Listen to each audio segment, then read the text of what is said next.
صل علی سیدنا محمد وعلی آل سیدنا محمد وبارک وسلم۔ حضرت موسیٰ علیہ السلام اور حضرت خضر علیہ السلام کا واقعہ چل رہا تھا۔ اس میں بہت ساری عبرتیں اور بہت سارے سبق تھے۔ جب حضرت موسیٰ علیہ السلام اور خضر علیہ السلام کے ساتھ رہنے کی ترتیب نہیں بن سکی تو دونوں حضرات پھر جدا ہو گئے، لیکن جدا بہت اچھے انداز سے ہوئے۔ عام طور پہ جب آپس میں جوڑ نہ بیٹھ پائے تو بہت برے طریقے سے جدائیاں ہوتی ہیں، بہت برے طریقے سے جدائیاں ہوتی ہیں، لڑائیاں ہوتی ہیں، مار پٹائی ہوتی ہے، ذلت ہوتی ہے، خواری ہوتی ہے، لوگ ہنستے ہیں، اس طرح جدائی ہوتی ہے۔ لیکن یہ دونوں کامل ہیں، نبی ہیں، بڑے اچھے طریقے سے دونوں جدا ہوئے۔ جب جدا ہونے لگے تو حضرت موسیٰ علیہ السلام ان سے ناراض نہیں تھے کہ ہم ان سے استفادہ کرنا چاہتے تھے، انہوں نے خواہ کی ہم پہ پابندیاں لگا دیں اور اس طرح ناراض ہو کے وہاں سے چلے گئے ہوں، ایسے نہیں ہوا۔ بلکہ جب جدا ہونے لگے تو آپس میں بڑے اچھے موڈ کے ساتھ تھے دونوں حضرات۔ جاتے جاتے موسیٰ علیہ السلام نے کہا، حضرت ہم آپ کے پاس رہ تو نہ سکے، چلیے ہمیں کوئی نصیحت ہی کر دیجئے جو ہمیں کام آتی رہے، اللہ نے آپ کو بڑا علم دیا ہے۔ تو حضرت خضر علیہ السلام نے جاتے جاتے حضرت موسیٰ علیہ السلام کو یہ نصیحت کی کہ موسیٰ، کبھی بھی کسی برے کو اس کی برائی کا عار نہ دلانا، کبھی بھی کسی برے کو اس کی برائی کا عار نہ دلانا، ورنہ تم بھی اس میں مبتلا ہو جاؤ گے۔ جو لوگ اپنی نیکی کے گھمنڈ میں گناہگاروں کو برا سمجھتے ہیں، ان کو حقیر سمجھتے ہیں، یہ بیچارے ہمیشہ خطرے میں رہتے ہیں۔ اللہ تعالیٰ کے ہاں مطلوب یہ ہے کہ بندہ جتنی نیکیاں کرتا جائے اتنا اپنے آپ کو جھکاتا جائے، جتنا اچھا ہوتا جائے اتنا جھکتا جائے۔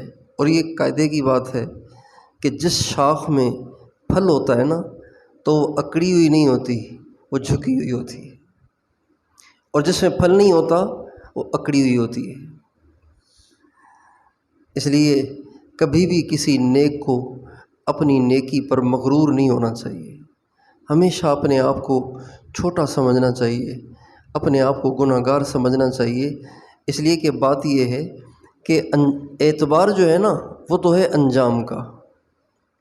بہت نیک ہے، بہت نیک ہے، بہت نیک ہے، بڑے چرچے ہیں بزرگی کے، لیکن انجام میں ایمان ہی چھن گیا تو کافر ہو کے مرے گا نا، دوزخ میں جائے گا، ہمیشہ دوزخ میں جائے گا۔ گناہ گار تو ہمیشہ دوزخ میں نہیں جائے گا، ہو سکتا ہے بخشا جائے، ہو سکتا ہے تھوڑی بہت سزا ملے، لیکن کافر تو دوزخ سے نکلے گا ہی نہیں کبھی۔ بہت سے نیک، بہت سے دیندار اوروں کو حقیر جانتے جانتے، اوروں پہ انگلیاں اٹھاتے اٹھاتے خود ان برائیوں میں مبتلا ہو گئے اور نیکی کے راستے سے محروم ہو گئے۔ ایک واقعہ حضرت شیخ الحدیث مولانا محمد زکریا صاحب رحمۃ اللہ علیہ نے لکھا ہے اپنی کتابوں میں کہ ایک بہت بڑے بزرگ تھے، ان کا نام تھا ابو عبداللہ اندلسی رحمۃ اللہ علیہ۔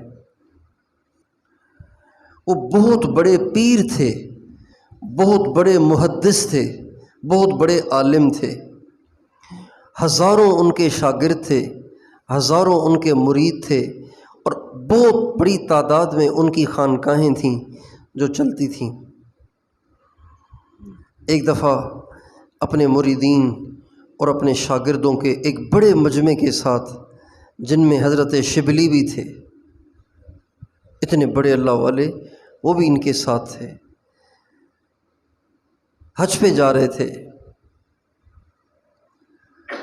تو راستے میں عیسائیوں کی بستی پر سے گزر ہوا، عیسائیوں کی بستی سے گزر ہوا، اور جب عیسائیوں کی بستی کو دیکھا تو دل میں حقارت سی آئی، یہ کافر ہیں،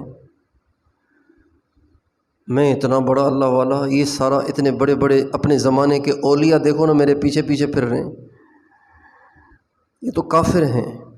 بس دل میں یہ بات آتے ہی، دل میں یہ بات آتے ہی ایک آواز آئی، ابو عبداللہ یہ جو تیرے پاس ہے یہ تیرا نہیں ہے، یہ تیرا کمال نہیں ہے، یہ ہمارا فضل ہے، کہو تو دکھا دیں۔ بس یہ آواز آتے ہی دل میں جو ایمان کی دولت تھی وہ سفید پرندے کی شکل میں دل سے نکل کے اڑ گئی، چند ہی قدم چل کر مرتد ہو گئے، مرتد ہو گئے، کافر ہو گئے۔ اور اس کا اسباب یوں بنے کہ اسی بستی میں آگے چند قدم آگے چلے تو ایک لڑکی پہ نظر پڑ گئی، لڑکی پہ نظر پڑتے ہی اس کے عاشق ہو گئے اور ایسے بے حال ہو گئے، ایسے بے حال ہو گئے کہ وہیں بیٹھ گئے۔ ساتھیوں نے کہا حضرت آپ تھک گئے ہیں، تھوڑا سا آرام کر لیتے ہیں پھر آگے چلتے ہیں۔ کہا نہیں، میں نے اب یہاں سے جانا نہیں، نہ ہٹنا ہے، نہ یہاں سے جانا ہے۔ ساتھی کئی دن تک ان کی منت سماجت کرتے رہے لیکن وہ اپنی بات پہ اڑے رہے، یہاں تک کہ ان کے سارے ساتھی تنگ آ گئے اور رونے لگ گئے، چیخنے لگ گئے کہ حضرت یہ کیا کہہ رہے ہیں آپ، کیوں نہیں آپ جانا چاہتے ہمارے ساتھ؟ فرمانے لگے بس یہ اللہ کی طرف سے مجھ پہ ایک مصیبت آ گئی ہے، میں یہاں سے اب جانے والا نہیں ہوں۔ چنانچہ ساتھی بہت دن وہاں رہ کر ان کی منتیں کر کے جب تنگ آ گئے تو سب چھوڑ کے چلے گئے، سب چھوڑ کے چلے گئے۔ اور دیکھا تھا، اور دیکھا بھی کہ یہ بدلے ہوئے، نہ نماز پڑھتے ہیں نہ ہمارے ساتھ بیٹھتے ہیں، پتہ نہیں پیر صاحب کو، شیخ صاحب کو اور علامہ صاحب کو کیا ہو گیا کہ یہاں سے اٹھنے کو تیار نہیں ہیں۔ بہرحال چلے گئے۔ 1 سال کے بعد حضرت شبلی نے سوچا کہ میں اپنے شیخ کی خبر تو لوں کہ میرے شیخ کا کیا ہوا۔ چنانچہ اس بستی میں پہنچے، بستی والوں سے پوچھا ہمارے شیخ ہم یہاں چھوڑ گئے تھے، ان کا کیا ہوا؟ کہاں وہ جو فلاں شخص ہے ان کی بیٹی پہ عاشق ہو گئے تھے، تو ان سے جا کے معلوم کر لیں۔ وہاں گئے تو معلوم ہوا کہ ان کی بیٹی پہ عاشق ہو گئے تھے۔ ان کی بیٹی سے کہا کہ اس کی مجھ سے شادی کر دیں۔ اس نے کہا 2 شرطیں ہیں، ایک تو ابھی ابھی اسلام چھوڑ دو، ان کا یہ مجھے قبول ہے۔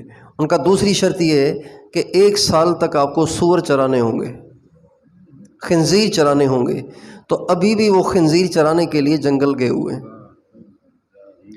حضرت شبلی جب وہاں پہنچے، جو پتہ ان کو بتایا گیا تھا، تو دیکھا کہ جس لاٹھی پہ سہارا دے کر وہ منبر پہ احادیث بیان کیا کرتے تھے، اسی لاٹھی کے سہارے وہ کھڑے ہوئے ہیں اور خنزیر چرا رہے ہیں، اور عیسائیوں والا پٹا ان کی کمر میں بندھا ہوا ہے۔ جب حضرت شبلی کو دور سے آتا ہوا دیکھا تو رو پڑے، بہت روئے، رو رو کے بے حال ہو گئے۔ حضرت شبلی نے کہا حضرت یہ کیا ہو گیا آپ کے ساتھ؟ کہنے لگے بس آسمان والے نے مجھے اپنے دربار سے دھکے دے کے نکال دیا ہے، شبلی میں آنا بھی چاہوں تو نہیں آ سکتا ہوں۔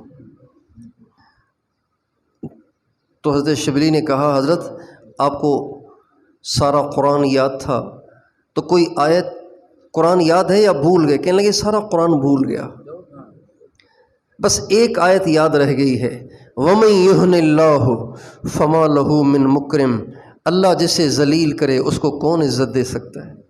صرف ایک آیت یاد ہے۔ کہ احادیث آپ کو ہزاروں یاد تھیں، کوئی حدیث بھی یاد ہے؟ کہ ساری احادیث بھول گیا، صرف ایک حدیث یاد ہے، من بدل دینہ فاقتلوہ، جو اپنے دین کو بدل دے اسے زندہ رہنے کا کوئی حق نہیں ہے، اس کو قتل کر دیا جائے۔ تو یہ جو اوروں کو حقیر سمجھنا ہے نا، یہ بہت بڑا جرم ہے اللہ کے ہاں۔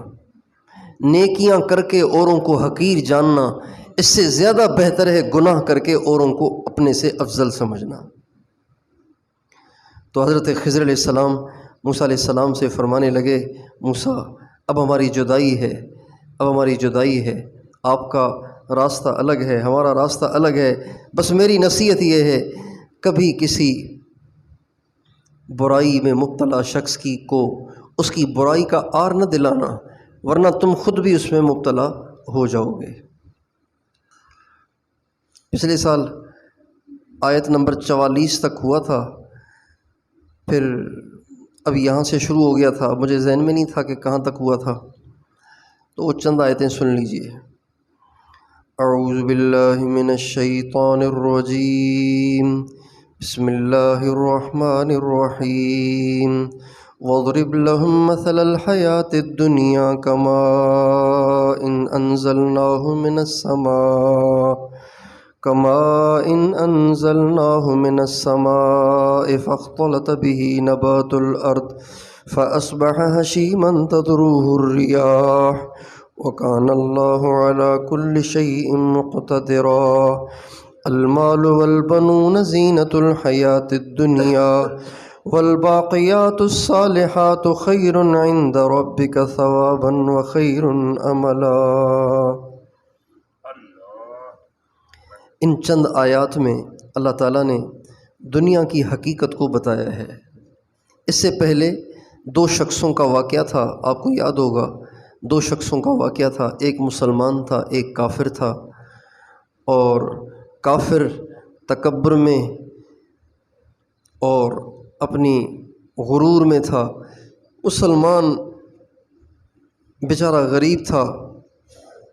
اللہ تعالیٰ نے اس کے غرور کی وجہ سے اس کا سارا باغ برباد کر دیا، اس کی ساری جائیداد برباد کر دی۔ جب وہ سب کچھ برباد ہوا تو مسلمان نے کہا، آپ اتنے تکبر میں کیوں آ گئے تھے؟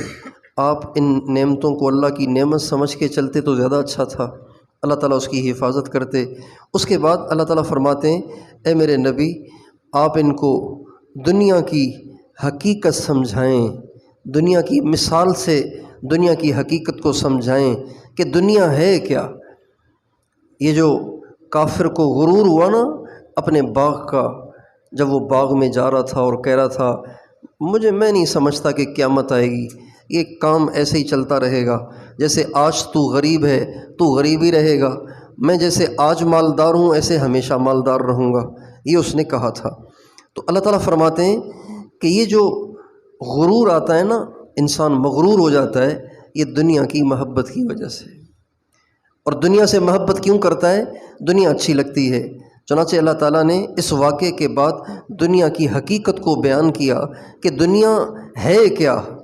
لگتی تو بڑی اچھی ہے، خوبصورت ہے، لیکن اس کی حقیقت کیا ہے؟ اللہ تعالیٰ فرماتے ہیں، اے میرے نبی، آپ ان کو دنیا کی حقیقت سمجھائیں۔ دنیا کی حقیقت کیا ہے؟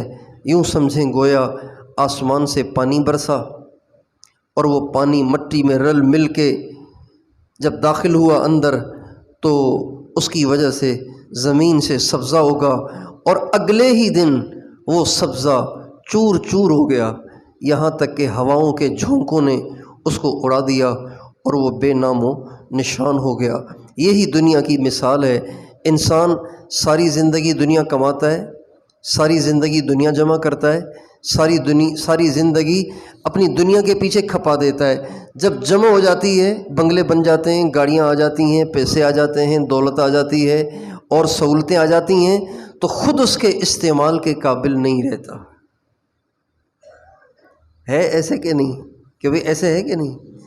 زندگی لگا دی سہولتوں کے پیچھے کہ بنگلہ ہو، گاڑی ہو، یہ ہو، وہ ہو، جب استعمال کا وقت آیا تو خود استعمال کرنے کے قابل نہیں رہا، اور اگر چند دن استعمال کر بھی لیا تو چند ہی دن میں اجل آ گیا، موت کا پیغام آ گیا، اور پھر یہ ساری چیزیں اوروں کے حوالے کر کے خود دو کفن کی چادریں لپیٹ کے جا کے مٹی میں سو جاتا ہے۔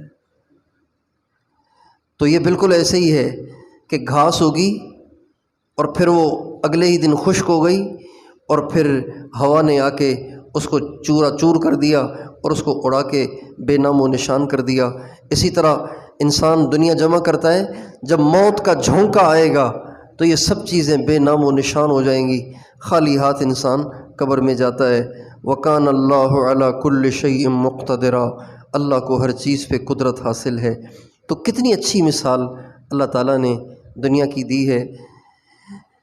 اللہ تعالیٰ نے دنیا کو گھاس سے مثال دی ہے، گھاس سے، اس لیے کہ گھاس بھی دیکھنے میں بڑی بھلی معلوم ہوتی ہے، دیکھنے میں بڑی بھلی معلوم ہوتی ہے، لیکن دنیا میں کوئی ایسی گھاس ہے جو ہمیشہ ہی سبز رہے؟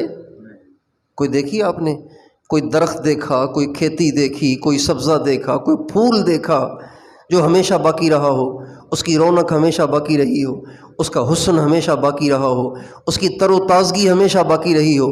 کوئی گھاس ایسی نہیں، کوئی پھول ایسا نہیں، کوئی درخت ایسا نہیں، کوئی پودا ایسا نہیں، کوئی فصل ایسی نہیں ہے جو ہمیشہ باقی رہے۔ یہی دنیا کی مثال ہے۔ مالدار ہمیشہ مالدار نہیں رہیں گے، حسین لوگ ہمیشہ حسین نہیں رہتے، حسین لوگ ہمیشہ حسین نہیں رہتے۔ شاہ جہان بادشاہ نے اپنی بیوی نور جان، بہت حسین تھی وہ عورت، اس کے حسن سے فریفتہ ہو کے اس نے پتہ نہیں کیا کچھ بنوایا، کیا کچھ بنوایا۔ نہ شاہ جہان رہا، نہ نور جہاں رہی، نہ وہ محلات رہے جو اس نے اپنی بیوی، حسینہ بیوی کی محبت میں بنائے تھے، نہ یہ رہے نہ وہ رہی، نہ وہ بنایا جو بنایا تھا وہ رہا۔ بس یہ اس زمانے کی حسینہ وہ تھی، آج کی حسینائیں اور ہیں، وہ بھی نہیں رہیں، آج کی حسینائیں بھی نہیں رہیں گی، اور حسینائیں آئیں گی وہ بھی چلی جائیں گی۔ یہ سلسلہ اسی طرح چلتا رہے گا۔ تو دنیا کا حسن ہمیشہ نہیں رہتا، یہ ختم ہو جاتا ہے، چند دن رہتا ہے پھر ختم ہو جاتا ہے۔ اس لیے احمقانہ حرکت ہے یہ کہ انسان اس دنیا سے دل لگائے۔ اس گھاس پہ فریفتہ ہونا جس نے کل سوکھ کر چورا چور ہو جانا ہو، یہ حماقت ہے کہ نہیں ہے؟ نا حماقت۔ ہمارے ہاں بٹشا قریب ہے نا، یہاں میلہ لگتا ہے، میلہ لگتا ہے بٹشا کا، 3 دھمالیں ہوتی ہیں اس کی۔ تو میلے سے پہلے میلے سے چند دن پہلے، 1 ہفتہ پہلے وہاں سرکس والے آ رہے ہوتے ہیں، کھلونوں والے آ رہے ہوتے ہیں، مٹھائیوں والے آ رہے ہوتے ہیں، اور مختلف پروگرام، اور یہ چڑیا گھر والے آ رہے ہوتے ہیں، اپنے سامان سجا رہے ہوتے ہیں۔